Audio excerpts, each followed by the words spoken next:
জাকাত বিষয়ে প্রথমেই আমাদের যে কথাটা বুঝতে হবে, একেবারে মৌলিক একটা কথা, সব ধরনের সম্পদের উপর জাকাত আসে না। সব ধরনের সম্পদের উপর জাকাত আসে না, সীমিত কয়েকটা ক্যাটাগরির সম্পদের উপর জাকাত আসে। এই জন্য আমরা জাকাতের যে হিসাবটা করব, এই সীমিত কয়েকটা ক্যাটাগরির ভেতরে থেকেই আমরা সেই হিসাবটা করব। জাকাত মূলত আসে হলো 5 প্রকার সম্পদের উপর। আমাদের যুগের মানুষ বুঝতে সুবিধা হয় মতো করে বলবো যে 5 প্রকারের সম্পদের উপর জাকাত আসে। এই 5 প্রকারের বাইরে যদি অনেক দামি সম্পদও থাকে, সেটা জাকাতের হিসাবে আসবে না। 5 প্রকার কি কি? 5 প্রকারের 1 নাম্বার হচ্ছে স্বর্ণ। স্বর্ণটা যে কোনো আকৃতিতে থাকুক, যে কোনো আকৃতি বললাম এই জন্যই। স্বর্ণ অনেক সময় দেখা যায় অলংকারের আকৃতিতে আছে, অলংকার হিসাবে আছে, অথবা সেটা বার হিসাবে আছে। তো আবার যে কোনো উদ্দেশ্যে থাকুক, যে কোনো উদ্দেশ্য বলতে কেউ ব্যবহারের উদ্দেশ্যে রেখেছে, ব্যবহারে রাখছে।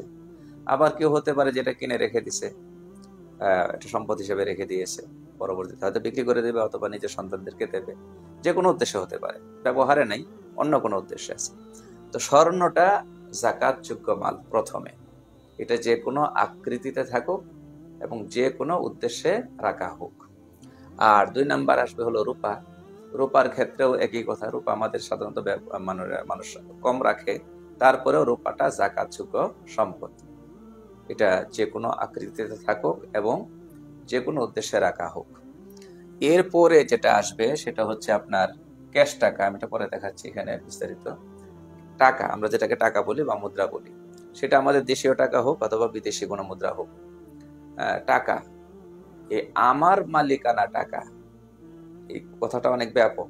আমার মালিকানা টাকা, যে টাকার মালিক আমি, এই মুহূর্তে সেটা আমার হাতে থাকুক বা না থাকুক, যে টাকার মালিক আমি, এটা এখন এই মুহূর্তে আমার হাতে আছে অথবা নেই, কোথাও আছে, কোথাও রেখেছি, আসবে পরে আমার কাছে, যে কোনো সময় আমি সেটা ব্যবহারে নিয়ে আসতে পারবো, সেই টাকাটা জাকাতযোগ্য। এটা জাকাতের হিসাবের মধ্যে আসবে এবং এর মধ্যে অনেক ব্যাখ্যা আসবে, আমরা এখানে দেখবো ইনশাল্লাহ পরে। আর 4 নাম্বার হলো জাকাত, 4 নাম্বার হলো আপনার ব্যবসার পণ্য। ব্যবসার পণ্য, সেটা কাঁচা মাল হোক অথবা উৎপাদিত পণ্য বা মাল হোক। ব্যবসার মাল বলতে বা ব্যবসার পণ্য বলতে যেটাকে বোঝায়, সেটা জাকাতযোগ্য। ব্যবসার যে মেশিনারিজ আছে, ব্যবসার যে উপকরণ আছে, আসবাবপত্র আছে, হ্যাঁ, দোকানপাট ইত্যাদি আছে, এগুলো না। ব্যবসার যেগুলো পণ্য, সেগুলো আসবে জাকাত হিসাবের মধ্যে। এই 4টা হলো স্বর্ণ, রূপা, টাকা, তারপরে হলো ব্যবসার পণ্য। আর 5 নাম্বার আর একটা আছে, সেটাকে আমরা বলতে পারি গবাদি পশু। আরবিতে কিতাবের ভাষায় যেটাকে সাইমা, বহুবচনে সাওয়াইম বলা হয়। সেটা বিশেষ ধরনের পশু, যেটা মাঠে চড়ে নিজেরা নিজেদের মতো করে তাদের খাবার খেয়ে নেয়। এদের খাবারের পেছনে টাকা খরচ করতে হয় না বছরের অধিক সময়। তো এরকম নির্দিষ্ট শর্তের কিছু গবাদি পশু। তো এই ধরনের গবাদি পশু বর্তমানে আমাদের সমাজে বা আমাদের সমাজের মানুষের কাছে বলতে গেলে নাই। এই জন্য ওটা নিয়ে আমরা এখানে আলোচনা করব না। তাহলে আলোচনা করব মোটামুটি কয় প্রকার মাল নিয়ে? 4 প্রকারের মাল। এই 4 প্রকারের মাল পুরুষের মালিকানায় থাকুক, নারীর মালিকানা থাকুক, এখানে মালিকানার ব্যাপারটা গুরুত্বপূর্ণ। আমাদের মুসলিম সমাজেও একটা গ্যাপ আছে, একটা দুর্বলতা আছে, অনেক সময় মালিকানা স্পষ্ট করা হয় না। যেমন একটা ঘরে অনেক কিছুই থাকে, কোনটার মালিক স্বামী, কোনটার মালিক স্ত্রী, এটা অনেক সময় কি করা হয় না, নির্দিষ্ট করা হয় না। কোনটার মালিক বাবা, কোনটার মালিক সন্তান, অনেক সময় নির্দিষ্ট করা হয় না। দেখা যায় মালিকানা একজনের, ব্যবহারে আছে আর একজনের, উনি ওনার মতো করে সেখানে তাসরুফ করেন।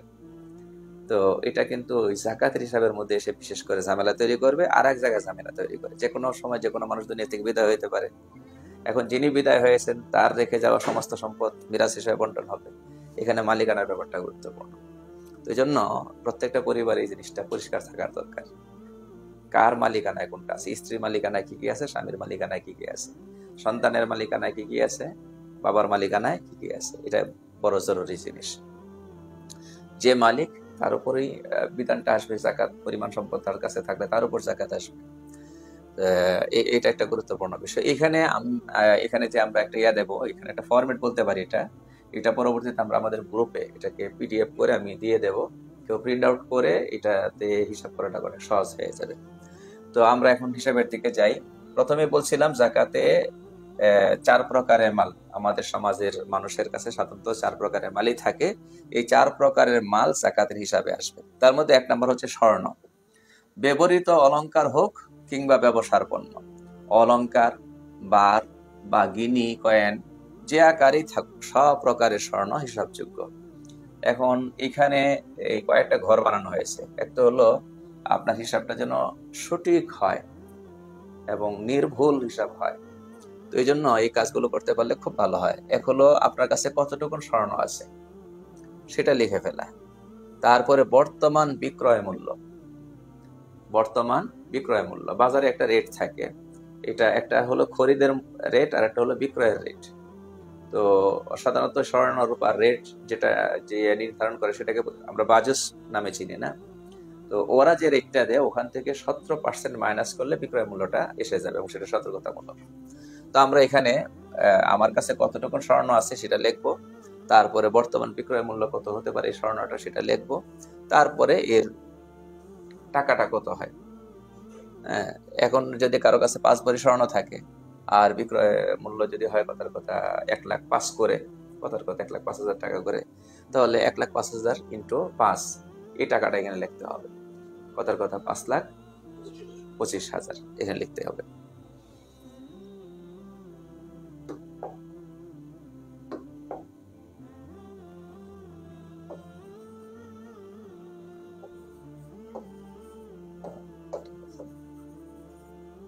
এই 5,25,000 হয়ে গেল।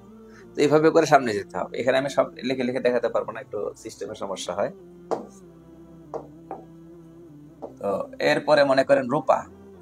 তো রূপা এখন কারো কাছে থাকতে পারে, পুরুষ হলে রূপা নাও থাকতে পারে, নাই খালি থাকবে, আছে লেখা হবে, নাই খালি থাকবে।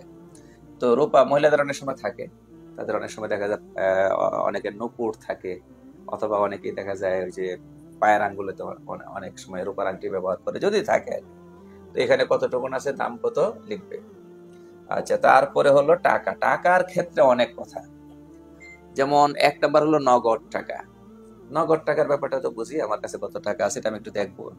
তারপরে হলো কারো কাছে গচ্ছিত আমানত, আমি কারো কাছে টাকা রেখেছি, জমা রেখেছি, এটা যদি থাকে লিখবো। অন্যের কাছে পাওনা টাকা, অন্যের কাছে পাওনা টাকা, এটার মধ্যে একটু ব্যাখ্যা আছে, সেটা হলো যা পাওয়া নিশ্চিত বা পাওয়ার আশা আছে। আমরা অনেক সময় অনেককে ঋণ দিই, তো অনেক সময় হয় এরকম যে কাছের মানুষকে ঋণ দেওয়া হয়েছে, কোনো আত্মীয়কে ঋণ দেওয়া হয়েছে, একটু গরিব বা অসহায় টাইপের লোক, বলার সময় বলেছে যে হাওলাত দেন, ঋণ দেন। তা আমিও দিয়েছি, কিন্তু আমিও চাইতে পারি না আর উনিও বছরের পর বছর দিচ্ছেন না। তো অনেক ক্ষেত্রে সম্ভাবনা হয় এমন যে দিবেনই না, ব্যাপারটা এরকম মনে হয়। তাহলে ওই টাকাটার হিসাব করতে হবে না। এখানে হলো যা পাওয়ার নিশ্চিত বা পাওয়ার কি আছে, আশা আছে। আর একটা হলো না, ওই লোক ঋণ শোধ করবেন, এখন পারতেছেন না, 5 বছর পরে হলেও শোধ করবেন, 10 বছর পরে হলেও শোধ করবেন। তাহলে এই ধরনের ঋণ আমার কাছে, আমার টাকা তো অন্যের কাছে পাও না, যা আছে সেটা আমি লিখবো। এখানে আরেকটা কথা মনে রাখতে হবে, এই টাকাগুলোর জাকাত এই বছরই আদায় করা আপনার জন্য আবশ্যক না। এখানে একটা সুযোগ আছে, সেটা হলো টাকাটা যেহেতু আসেনি, আমি এই বছর জাকাত দিব না। যদি 26 সালে আসে 26 সালে দেব, যদি 27 সালে আসে 27 সালে দেব, আর যদি 28 সালে আসে 28 সালে দেবো। একটা কথা আছে, আমি যখন আসে তখন দিতে পারি, কিন্তু যখন আসবে পিছনের গুলো সহ দিতে হবে। 25-এরটাও দিতে হবে, 26-এরটাও দিতে হবে, 27-এরটাও দিতে হবে, 28 তো রানিং বছর হিসেবে দিতে হবে। তো এই জন্য অনেকেই এই ধরনের ঋণের ক্ষেত্রে সহজ করে ফেলে আর কি, যে প্রত্যেক বছর আদায় করে দেয়, তাহলে ঋণের আলাদা হিসাব থাকলো না আর কি। তারপরে হলো সিকিউরিটি মানি। সিকিউরিটি মানি আমরা জানি যে বিভিন্ন ক্ষেত্রে আমরা অনেক সময় অ্যাডভান্স নেই।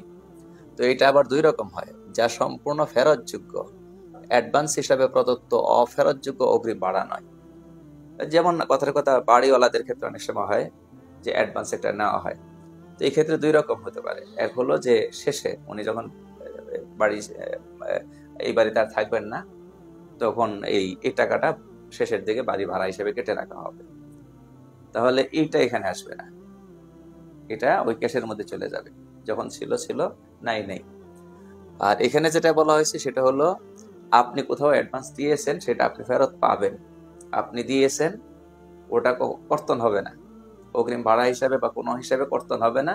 যেটা আপনি দিয়েছেন সেটা আপনি পাবেন। সিকিউরিটি মানি হিসাবে দিয়েছেন, সিকিউরিটি মানি হিসাবে একসময় আপনি পেয়ে যাবেন। তাহলে ওই আগের সূত্রটা মনে রাখলে হবে যে এই টাকার মালিক আপনি, এই মুহূর্তে আপনার কাছে না থাকলেও এই টাকা আপনার কাছে একসময় কি করবে, ফেরত আসবে। তারপরে হলো বৈদেশিক মুদ্রা। কারো কাছে ডলার আছে, রিয়াল আছে, অথবা অন্য যে কোনো দেশের কি আছে, মুদ্রা আছে, হতে পারে সেখানে 50,000 অথবা 1 লাখ টাকা সমমূল্যের কি আছে, বৈদেশিক মুদ্রা আছে। তাহলে এখানে আমাদের দেশের টাকায় সেটা কত হয়, বর্তমান এক্সচেঞ্জ রেট যেটা, সেই টাকাটা এখানে লিখে দেওয়া হবে। তারপরে হলো ব্যাংকে আমরা বিভিন্ন রকমের অর্থ রাখি, টাকা রাখি, বিভিন্ন হিসাবে রাখি। তো এখানে আমার টাকা এবার যে ধরনের হিসাবে রাখি, যেমন current savings account, fixed deposit, TPS, FDR ইত্যাদি যাবতীয় অ্যাকাউন্টে জমা অর্থ। তো এই টাকাগুলো কিন্তু আমার, এবং একসময় আমার কাছে ফিরে আসবে। তো এই জন্য এগুলো হিসাবের মধ্যে আসবে। এখানে একটা কথা মনে রাখতে হবে, নিজের জমাকৃত ব্যালেন্স যেটা, সেটা এখানে লিখতে হবে। অতিরিক্ত ইন্টারেস্ট পুরোটাই সাদাকা করা জরুরি। এটার অর্থ হচ্ছে আপনি যত টাকা রেখেছেন সেটা আপনার টাকা, আর ব্যাংক যেটাকে ইন্টারেস্ট হিসেবে আপনাকে দেবে এটা কিন্তু আপনার টাকা না। হারাম টাকার মালিক ব্যক্তি হয় না। এই জন্য শরীয়তের বিধান হলো হারাম টাকা সাদকা করে দিতে হয়। তো এইখানে আমি যেটা লিখবো, অঙ্কটা লিখবো, সেটা কোনটা, আমার জমাকৃত টাকা যেটা, সেটা লিখবো শুধু, অতিরিক্তটা না। তারপরে হলো অনেক সময় বিশেষ কিছু অ্যাকাউন্ট মানুষ করে থাকে, যেমন হজ করবেন 5 বছর পরে বা 10 বছর পরে হজ করবেন, অল্প অল্প করে জমা করেন, এই ধরনের একটা অ্যাকাউন্ট। সন্তানাদের বিয়ের জন্য অল্প অল্প করে টাকা জমা করতেছে। এই টাকাগুলো যে উদ্দেশ্যে জমা করুক, টাকার মালিক তো ব্যক্তি, যে জমা করতেছে সে কি মালিক, এবং যে কোনো সময় সেই টাকা উঠিয়ে যে কোনো কাজে ব্যবহার করার এখতিয়ার ওনার আছে, যদি ওনার একটা ভালো নিয়ত আছে, সেটা ভিন্ন জিনিস। তো এখানেও নিজের জমাকৃত ব্যালেন্স যেটা আছে সেটা লিখতে হবে। এগুলোর মধ্যে যেটা আছে লেখা হবে, যেটা নাই লেখার দরকার নেই, খালি থাকবে জায়গাটা। তারপরে হলো স্যালারি অ্যাকাউন্ট। তো স্যালারি অ্যাকাউন্ট এটার মধ্যে হলো যে যারা বিশেষ করে বিভিন্ন পর্যায়ে চাকরি বাকরি করে, তাদের অনেকেরই স্যালারিটা অনেক সময় দেখা যায় সরাসরি ব্যাংকের মাধ্যমে আসে। তো দেখা যায় একটা ভালো অ্যামাউন্ট যদি হয়, তো সেখান থেকে প্রতি মাসে খরচের জন্য একটা টাকা উঠিয়ে নেয়, আর বাকিটা থেকে যায়। তো যেটা বাকি থেকে গেছে সেটা কিন্তু আস্তে আস্তে জমা হয়, একটা পরিমাণ দাঁড়াবে, লিখতে হবে। সাধারণ মাসিক খরচের অতিরিক্ত জমা থাকলে সে টাকা যেটা অতিরিক্ত আছে, যেটা খরচের মধ্যে চলে আসতেছে, এটা লিখতে হবে না। তারপরে হলো ব্যাংক গ্যারান্টি মানি। তো এটা আসলে যারা বিভিন্ন পর্যায়ে ব্যবসা বাণিজ্য করে থাকে, বিভিন্ন বড় বড় কাজ করে থাকে, তাদের এই ধরনের একটা ব্যাপার আসে, ব্যাংক গ্যারান্টি মানিটা আমরা বুঝি। হ্যাঁ, তো এটাও যেহেতু ব্যাংকে আখের তো যে শিরোনামেই হোক, আমার টাকাটা আমি জমা রেখেছি, তাহলে এই টাকার মালিক কে, আমি। বাস এটাও এখানে লিখতে হবে। তারপরে হলো বীমার জমাকৃত প্রিমিয়াম। অনেকেই অনেক রকম বীমা করে, তো সেইখানে নিজে যে টাকাটা জমা করে বিভিন্ন সময়ে ধাপে ধাপে জমা করেছে, সেখানেও একই কথা, ব্যাংকের মতোই নিজের যতটুকু জমা করেছে ওটা লিখতে হবে। অতিরিক্ত যতটুকুন ওই বীমা কোম্পানি দিবে, সেটা পুরোটাই যেহেতু মানে সুদ, ওই জন্য ওটা সৎকার করা জরুরি। এরপরে আরো কিছু আমাদের অর্থের আছে, সোর্স থাকে, যেমন অনেকেই বন্ড ক্রয় করে থাকে, খরিদ করে থাকে, ট্রেজারি বিল আছে, সঞ্চয়পত্র আছে। তো এগুলোতেও আমার কিছু টাকা আছে। তো সেগুলো যদি থাকে, না থাকলে নেই, এরকম কারো কাছে যদি কারো যদি থাকে, তার বন্ড খরিদ করা আছে, ট্রেজারি বিল আছে, তার সঞ্চয়পত্র আছে, তাহলে এইখানেও খরিদ করতে গিয়ে যে টাকাটা দিয়েছিল ওই টাকাটার মালিক সে, এটা সে এখানে লিখবে। আর ওই প্রতিষ্ঠান তাকে যা দেবে ওটা লিখতে হবে না, ওটা ওই, কারণ এগুলো আমাদের দেশে হালাল তরিকায় সাধারণত হয় না। তো ওই জন্য ওই টাকাটা যদি কখনো দেয়, সেটা সদকা করে দিতে হবে, ওটা যাকাত যোগ্য না। তারপরে প্রভিডেন্ট ফান্ড। প্রভিডেন্ট ফান্ডের হিসাবটা বোঝার জন্য একটু সহজ করে দিই। প্রভিডেন্ট ফান্ড নর্মালি 2 রকম। একটা প্রভিডেন্ট ফান্ড আছে হলো বাধ্যতামূলক, যে ওখানে আমার কোনো এখতিয়ার নাই, আমার স্যালারি থেকে প্রতি মাসে এত % কর্তন করে রাখবে, এখানে আমার সম্মতি নিবে না, আমি হ্যাঁ বললেও রাখবে, না বললেও রাখবে। তো এই প্রভিডেন্ট ফান্ডের বিধান একটা। আর একটা হলো ঐচ্ছিক, এখতিয়ার দেওয়া আছে, যে আমি যদি বলি যে আমি সম্মত আছি, তাহলে প্রভিডেন্ট ফান্ডে আমার টাকা অ্যাড হতে থাকবে, কেটে কেটে রাখবে। আর যদি বলি যে না, আমি প্রভিডেন্ট ফান্ডে যুক্ত হচ্ছি না, তাহলে আমার টাকা, আমার স্যালারি যা ফুল আমাকে প্রদান করবে, প্রভিডেন্ট ফান্ডে জমা করবে না। তো দুইটার বিধানের মধ্যে অনেক ব্যবধান, সেটা সরকারি প্রতিষ্ঠান হোক বেসরকারি প্রতিষ্ঠান হোক। যদি প্রভিডেন্ট ফান্ড এই ঐচ্ছিক হয়, যদি ঐচ্ছিক হয় তাহলে এটা আমার মালিকানা জিনিস, এটা আমার আমি নিজে কোথাও টাকা জমা রাখলে, সমিতিতে টাকা জমা রাখলে যেমন, ব্যাংকে টাকা জমা রাখলে যেমন, এখানেও এই প্রভিডেন্ট ফান্ডে যে টাকাটা জমা রাখছি সেটাও তেমন, এটা আমার সম্পূর্ণ এখতিয়ারি টাকা। এই জন্য এখানে যদি তারা লাভ দেয় আমাকে, মানে আমি যা জমা করলাম, আমার কর্তৃত্ব টাকার পরিমাণ হলো কত, কথা 5 লাখ, তার আমাকে দেবে হলো 10 লাখ, এই 2 লাখ টাকা যদি দেয় এবং সেটার সোর্স যদি হালাল না হয়, তাহলে আমি নিতে পারবো না। কথা বুঝতে পারছেন নাকি? আমাকে দেখতে হবে কোত্থেকে দিচ্ছে। যদি হালাল ব্যবসা করে দিয়ে থাকে নিতে পারবো, যদি হালাল ব্যবসা করে না দিয়ে থাকে তাহলে নিতে পারবো না। কিন্তু যেটা বাধ্যতামূলক প্রভিডেন্ট ফান্ড, তো সেইখানে এটা এটা এটা এই টাকার মালিকই আমি না, এই এই এই টাকাটা মাইনাস করে যেন আমাকে স্যালারি দেওয়া হচ্ছে, আর ওই টাকাটা আমাকে ওই প্রতিষ্ঠান যেন একসময় আমাকে করবে, গিফট করবে বা দিবে, ওই টাকার মালিক আমি না। এই জন্য ওই টাকার সাথে তারা যেটা অ্যাড করবে, যদিও বলতেছে আমার স্যালারি থেকে এত % করে কেটে রাখতেছে প্রতি মাসে, হ্যাঁ, এরপরে এটার সাথে আবার 5 বছর পরে, 10 বছর পরে, 20 বছর পরে আমার চাকরির মেয়াদ শেষ হলে পরে আরো যেটা অ্যাড করে দিবে, এই অ্যাড থেকে করবে না আমার দেখারও জিনিস না, ওটা আমার জন্য হালাল, কারণ সম্পূর্ণ টাকা ওই প্রতিষ্ঠান যেন আমাকে দিচ্ছে। তো ওটার হিসাব আলাদা। এখানে যেটা হিসাব হবে সেটা কোনটা, যদি ঐচ্ছিকটা হয়, যদি ঐচ্ছিক হয়, বাধ্যতামূলক ভাবে কেটে রাখা অংশের বিগত বছরে জাকাত দিতে হবে না, টাকা হস্তগত হওয়ার পর থেকে হিসাব শুরু হবে। এটা বুঝছেন?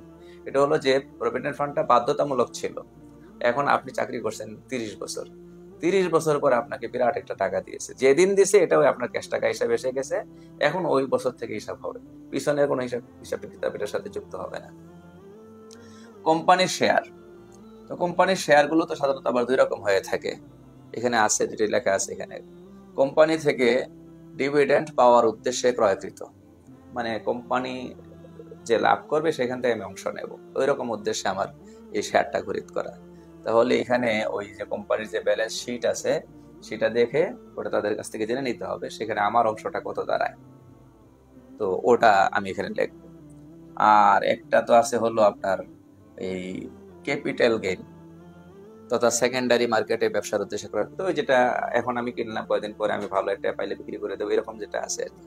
তো সেখানে নিজের মার্কেট ভ্যালু হিসাবে লিখতে হবে, মার্কেট ভ্যালু যা আছে সেটাই লেখা, অঙ্কটা লিখে দিতে হবে। তারপরে হলো সমিতিতে সঞ্চিত অর্থ, বিভিন্ন রকম সমিতি অনেক সময় নিজেদের উদ্যোগে নিজেরা করে থাকে, এখানে যে টাকাটা জমা আছে। ব্যবসা বিনিয়োগকৃত অর্থ, যদি যৌথ ব্যবসা হয় তাহলে নিজের অংশ যতটুকু সেটা। তারপরে ব্যবসায়িক পণ্যের মূল্য, এখন এই ব্যবসায়িক পণ্যের ব্যাপারে একটু ব্যাখ্যা দিই। ব্যবসায়িক পণ্য টাকাকে বলা হয়, ওই যে আমাদের স্বর্ণ, রূপা আর হলো টাকা, এই তিনটার হিসাব চলে গেছে, এখন হলো ব্যবসা। এই ব্যবসার ব্যাপারটা আমি বোঝার জন্য আমি বলি যে ব্যবসা মূলত 2 রকম, একটা হলো পেশাদারি ব্যবসা আর একটা হলো অপেশাদারি ব্যবসা। এটা বোঝার জন্য বলছি। পেশাদারি ব্যবসা কেমন, যেমন একজন মানুষ নিজেই পরিচয় দেয় যে কি করেন, আমি বিজনেস করি, ব্যবসা করি, লোকেরাও বলে যে লোকটা কি করে, বিজনেস করে, ব্যবসা করে, এটা তো পেশাদারি ব্যবসা। আর একটা হলো অপেশাদারি ব্যবসা, মানে নিজেকে ব্যবসায়ী মনে করা হয় না, আবার কেউ তাকে ব্যবসায়ী বলেও না, পরিচয় দিতেও ব্যবসায়ী নিজেকে বলে না কোথাও, কিন্তু ব্যবসা তার হচ্ছে। কিরকম সেটা, মনে করেন এই ঢাকার মানুষ গাজীপুরে একটা জমি পাইছে ভালো, যে কোনো সূত্রে কিনে রাখলো, নিয়ত কি যে আজকে এই জমিটা কিনে রাখলাম আমি 30 লক্ষ টাকা দিয়ে, যদি আমি একটা ভালো রেট পাই পরবর্তীতে 5 বছর পরে এটা 50 লক্ষ টাকা বা 70 লক্ষ টাকা, 80 লক্ষ টাকা বিক্রি করে দিতে পারবো। মানে নিয়ত হলো এটা, এই জমিটাতে আমি থাকবো না, নিজেকে বাড়ি করব না, নিজে কিছু করব না, চাষবাস করব না, বাগান করব না, কিচ্ছু করব না, এটা কিনছি নিয়ত করে যে পরবর্তীতে ভালো একটা দাম পেলে বিক্রি করে দেব। বিক্রয়ের নিয়তে যা কিনা হয় সেটা ব্যবসার পণ্য, সোজা হিসাব। বিক্রয়ের নিয়তে যা কিনা হয় সেটা কি, ব্যবসার পণ্য, যিনি করেন তিনি ব্যবসায়ী। এটা অপেশাদার, এই জন্য বলেন এটা অপেশাদার ব্যবসায়ী উনি, কারণ ওনার সাথে এইটার পেশাদারিত্বের কোনো সম্পর্ক এখনো হয়নি। এখন এই যে জমিটা উনি কিনেছেন, যেটা ভালো করে বুঝবেন, কিনার সময় কি করেছেন, বিক্রয়ের নিয়ত করে কিনেছেন, এইটা ব্যবসার পণ্য। আর একটা হলো কিনেছেন যে সেখানে উনি একটা সুন্দর বাগান বাড়ি করে থাকবেন, বাড়ি করবেন, বাগান করবেন ইত্যাদি। 5 বছর পরে বা 1 বছর পরে নিয়ত পরিবর্তন করছেন, না বিক্রি করে দেব, এটা এখনো ব্যবসার পণ্য হয়নি, কারণ এটা কেনার সময় কিসের নিয়ত ছিল না, ব্যবসার নিয়ত ছিল না। হতে পারে একজন একটা ফ্ল্যাট কিনছে, উনি থাকে কথা উত্তরে, ধানমন্ডিতে একটা সুন্দর ফ্ল্যাট পাইছে পছন্দের, কিনে ফেলছে 2 কোটি টাকা দিয়ে। কেনার সময় নিয়ত যে পরবর্তীতে তিনি সেখানে থাকবেন, কিন্তু থাকার নিয়ত করে কিনছেন, 1 বছর পরে 6 মাস পরে বললেন যে না, ওখানে আর কি করবো না, থাকবো না, আখের বিক্রি করে দেব, এটাও ব্যবসার পণ্য না। কারণ ব্যবসার পণ্য হওয়ার জন্য শর্ত ছিল কি, যখন কিনেছেন তখন কিসের নিয়ত থাকতে হবে, বিক্রয়ের নিয়ত থাকতে হবে। কথাটা বুঝতে পারছেন? আবার কিনার সময় বিক্রয়ের নিয়ত ছিল, পরবর্তীতে থাকার নিয়ত হয়েছে। কিনার সময় কি ছিল, এই সাভারে জায়গা কিনলাম, ওখানে থাকবো না, বিক্রি করে দেব। কিন্তু 6 মাস পরে বা 1 বছর পরে চিন্তা করলো, না ওখানে একটা সুন্দর বাড়ি হবে, একটা বাড়ি করবো, তাহলে এটা আবার ব্যবসার পণ্য থাকে নাই।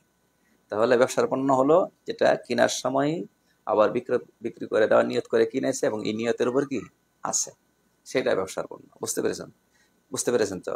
আর যেটা কিনাই হয় নাই, যেমন নাকি অনেক সময় দেখা যায় অনেকের কৃষকদের হয়, যাদের অনেক জমি জমা আছে, কথার কথা 300 মণ ধান উনি উৎপাদন করছেন, তো 300 মণের মধ্যে হয়তো ওনার 50 মণ কি হবে, সংসারে খরচ হবে, খাপে যাবে, আর 250 মণ বিক্রি করে দেবেন।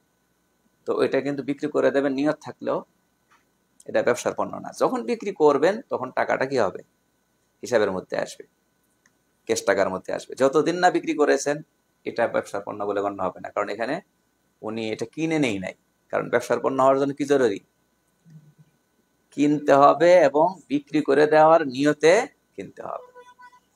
তো এটা অনেক সময় হয়, এই যে গ্রামে গঞ্জে থাকে, এই এক কুরবানি ঈদ যায়, আবার গরু কিনে রেখে দেয়, 1 বা 2টা গরু কিনে রেখে দেয়, এটাকে সারা বছর খাওয়াবে, পালবে, এর পরবর্তী কোরবানিতে আবার বিক্রি করবে। এই গরুটা কিন্তু ব্যবসার পণ্য, কারণ এটা কিনেছে কি নিয়ত করে, আবার বিক্রি করার নিয়ত করে।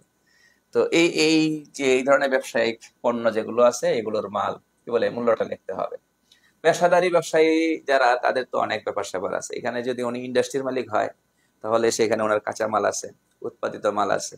তো ওনার ইন্ডাস্ট্রির ভিতরে কাঁচা মাল আছে কত টাকা, যদি 2 লাখ টাকার কাঁচা মাল থাকে, কথার কথা আর কি, ছোট্ট ফ্যাক্টরি, 2 লাখ টাকার কাঁচা মাল আছে, উৎপাদিত মাল আছে কথার কথা আরো 5 লাখ টাকার, তাহলে 7 লাখ টাকার ওনার কি আছে, ব্যবসায়ী পণ্য আছে। বাকি মেশিনারি যা আছে, হ্যাঁ, এরপরে বিরাট বিরাট ওনার ঘর আছে, আরো বিভিন্ন ব্যাপার স্যাপার আছে, সেখানে যদি 20 লক্ষ টাকার জিনিসও থাকে, আসবাবপত্র, মেশিনারিজ, এগুলো হিসাবের মধ্যে আসবে না, ওগুলো যাকাত যোগ্য না। আসবে কোনটা, শুধু ওই যেগুলো পণ্য, কাঁচা হোক বা উৎপাদিত হোক। আচ্ছা,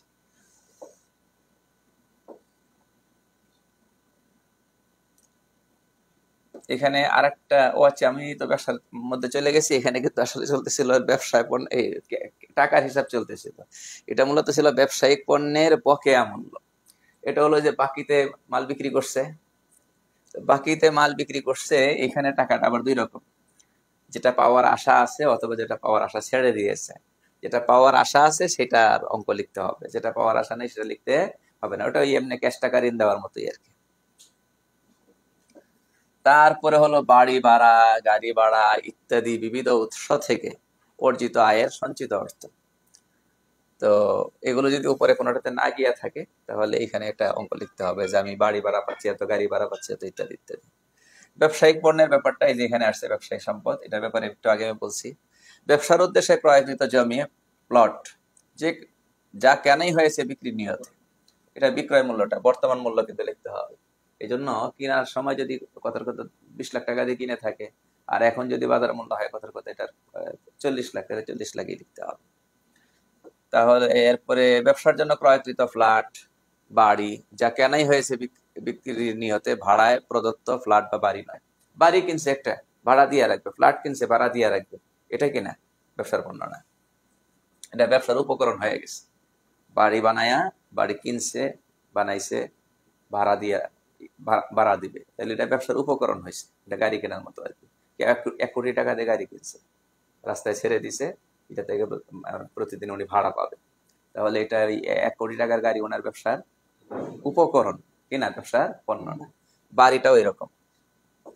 আচ্ছা, কোম্পানির বিক্রয়যোগ্য ব্যবসায়িক পণ্য, ওই যেটা বললাম আর কি, উৎপাদিত পণ্য।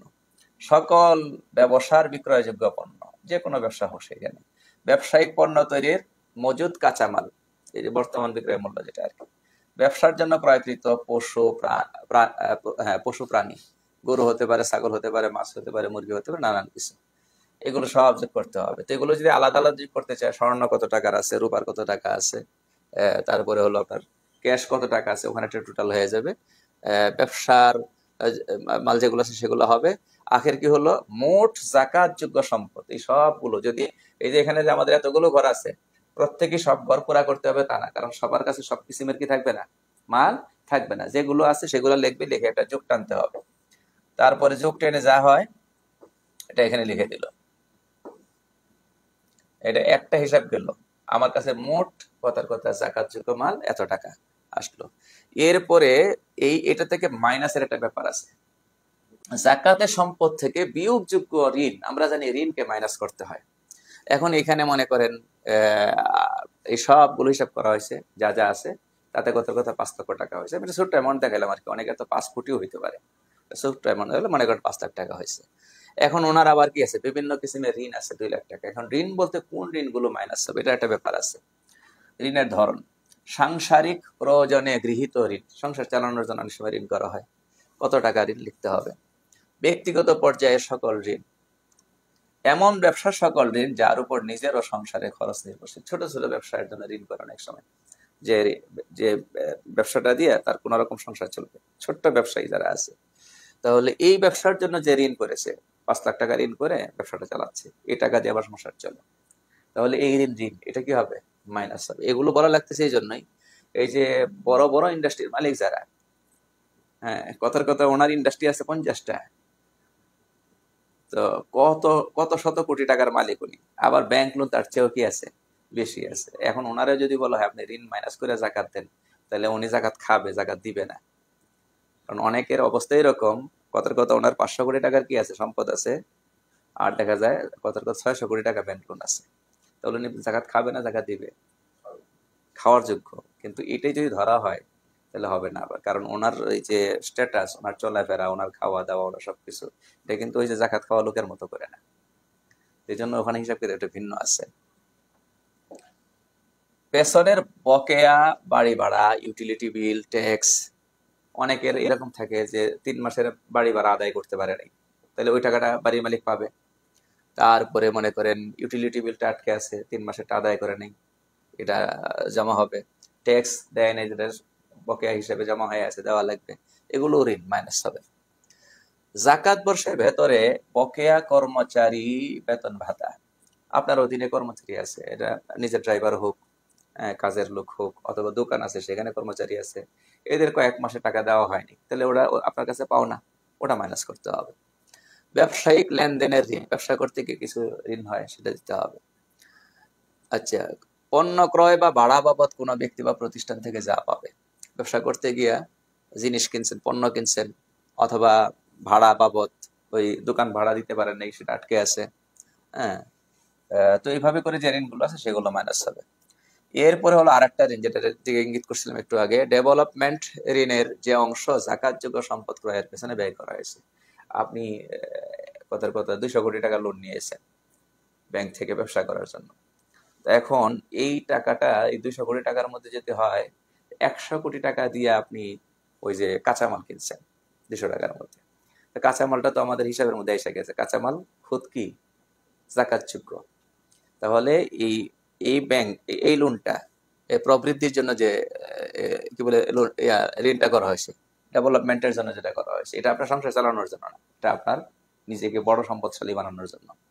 তো এখানে যে টাকাটা আপনি লোন করেছেন, ঋণ নিয়েছেন, নিয়া এর যে অংশটা জাকাতযোগ্য পণ্য খরিদ করার পেছনে বা উৎপাদন করার পেছনে ব্যয় করছেন, ওটা হিসাবের মধ্যে আসবে। ওটা হিসাবের মধ্যে কি আসবে, ডেভেলপমেন্ট ঋণের যে অংশ জাকাতযোগ্য সম্পদ ক্রয়ের পেছনে ব্যয় হয়েছে, ওই ঋণটা ধর্তব্য, এই ঋণটা কি ধর্তব্য, এটা এখানে হিসাবের মধ্যে আসবে।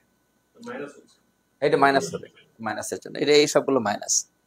তারপরে হলো আমরা কিস্তিতে অনেক সময় বিভিন্ন রকম জিনিস কিনে থাকি, এটা ঘরে ব্যবহারের জিনিস হোক অথবা যে কোনো হোক, কিস্তিতে প্রতি মাসে একটা কিস্তি আছে, অথবা 3 মাস পর পর একটা কিস্তি আছে। তো এখন এই কিস্তি যদি হয় কথার কথা 3 বছর মেয়াদি কিস্তি, তাহলে আপনি কি পুরা টাকাটা মাইনাস করবেন নাকি প্রত্যেক বছর? না, 1 বছরে এক জাকাত বর্ষে আপনি যত টাকা কি করবেন সুদ করবেন, পরিশোধ করবেন, সেটা কি করবেন মাইনাস করবেন শুধু। ইনস্টলমেন্টের ভিত্তিতে কিস্তিতে প্রদেয় মেয়াদি ঋণের যতটুকু 1 বছরে পরিশোধ করতে হবে, এক জাকাত বর্ষে পরিশোধ যতটুকু করবেন এটুকু মাইনাস। আর যেটা আরো 2 বছর পরে করো সেটা এখানে মাইনাস করতে হবে না। স্ত্রীর মহর, স্ত্রীদের মহর, এখানে একটা কথা আছে। এটা হলো যদি আপনার যদি টার্গেট থেকে প্রত্যেক বছর অল্প অল্প করে আদায় করেন, তাহলে এই জাকাত বর্ষে আপনি যতটুকু আদায় করার ইচ্ছা রাখেন সেটা মাইনাস করবেন, আর বাকিটা মাইনাস করবেন না। এখন আসেন, হিসাব হয়ে গেল। এখন এই ঋণ এইভাবে করে, এই যে কয়েক প্রকার ঋণ কত টাকা হয়েছে, ধরলাম আমি এখানে 2 লাখ টাকা ঋণ হয়ে গেছে। তো আমাদের ওই দিক দিয়ে মোট জাকাত যোগ্য সম্পদের মূল্য ছিল 5 লাখ, আর ঋণ হলো 2 লাখ। এখন চূড়ান্ত হিসাবটা কেমনে করবো? চূড়ান্ত হিসাবটা করবো, এই মোট জাকাতযোগ্য সম্পদ দেখালাম এখানে 5 লাখ, ছোট্ট করে দেখালাম। এরপরে ওই যে বিভিন্ন কিসিমের ঋণ, সেগুলা মিলে হলো কথার কথা 2 লাখ। 2 লাখ মাইনাস সপ্তাহ আছে কত? 3 লাখ। এখন এই 3 লাখ থেকে আপনি এই জাকাতের পরিমাণটা, কত টাকা জাকাত আদায় করবেন, এটা আপনি 2 ভাগে ভাগ করতে পারেন, বের করতে পারেন। গুণ করেও পারেন, ভাগ করেও পারেন।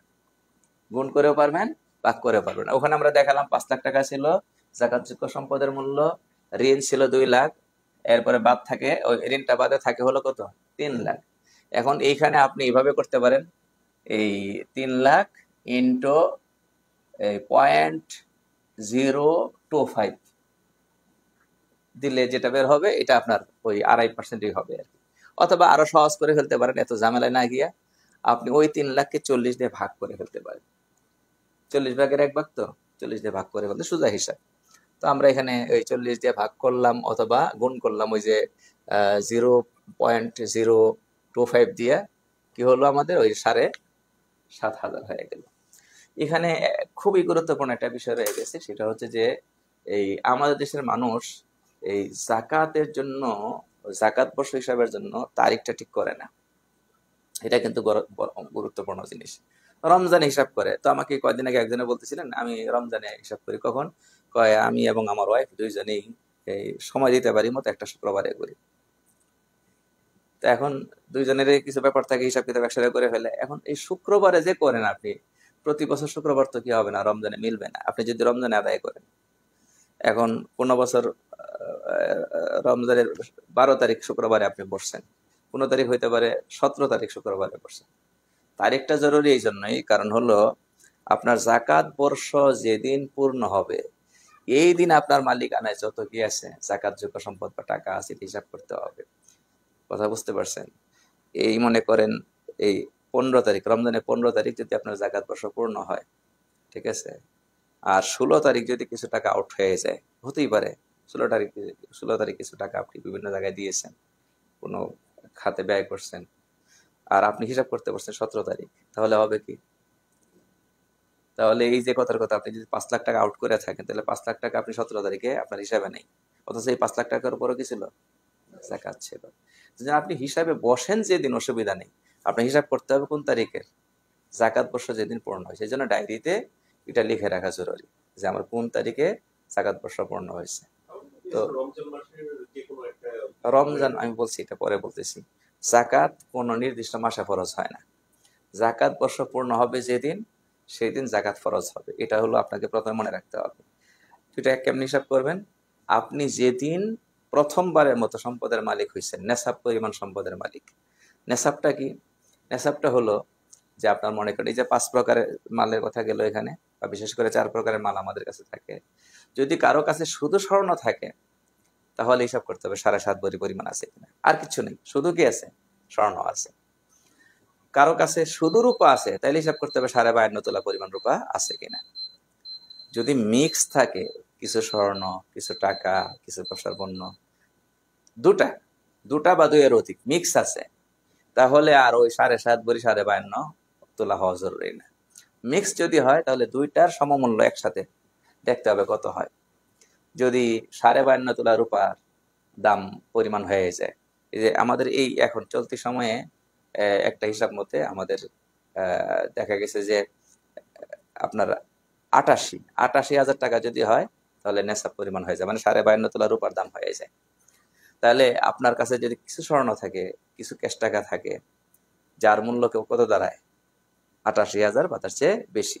যেদিন আপনি প্রথমবারের মতো এই পরিমাণ সম্পদের মালিক হয়েছেন, ওই তারিখটা লিখে রাখতে হবে। ওই তারিখ থেকে আরবি হিসাবে, আরবি আর ইংরেজির মধ্যে বেশ কম আছে, 365, 356। তো আরবিতে এটা লিখে রাখবেন। এই তারিখ থেকে পরবর্তীতে আবার যখন এই মাসের এই তারিখটা ঘুরে আসবে, মুহররমের 10 তারিখ, কথার কথা, আপনি এই 90,000 টাকার মালিক হয়েছেন। কত? ৮৮,০০০ বা 90,000 টাকার মালিক হয়েছে। তো আগামী বছর মুহররমের 9 তারিখ যখন আসবে, তখন আপনার কি হয়ে গেছে? জাকাত বর্ষ পূর্ণ হয়ে গেছে। তো আপনার ওই দিন থেকে ওই দিন হিসাব করতে হবে, ওই দিন আপনি কত টাকার মালিক। কথাটা বুঝতে পারছেন? এরপরে আপনি আদায় করতে গিয়ে, জাকাত যেহেতু যখন কি হয় ফরজ হয়, তাৎক্ষণিক আদায় করাটা ফরজ না, আপনি আগে পরে করতে পারতেছেন। তো এই জন্য আপনি যদি রমজানে যান তাহলে রমজানে হতে পারে।